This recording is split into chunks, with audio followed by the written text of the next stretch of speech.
First thing is, this is not an excuse not to have a great product, first of all. So like, assuming we got a great product, right? I mean, look, we can raise money for a bad product too, and some of these will work. I'm not trying to encourage that.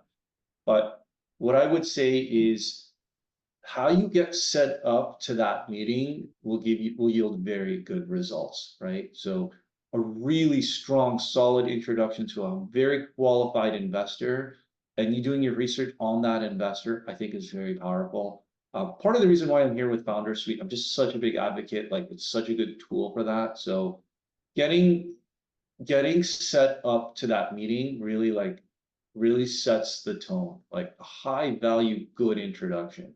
Because people make so much judgments about you the second before you pitched. So look, at the end of the day, it's such a dynamic environment, right? Like everything matters, all the details matter, but that's one thing that I found makes a really big impact. And I mean, Nate, feel free to disagree with me, but that's something I found. I agree. Yeah, totally.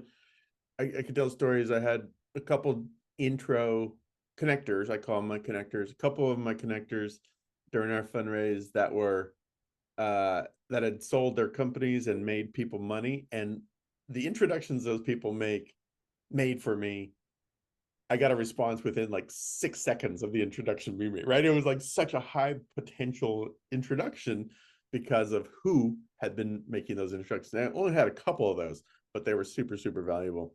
So yeah, you got to cultivate them. And that's why this is really a long game. You got to kind of build these relationships over time so that when it's time to cash in those relationships, they're ready.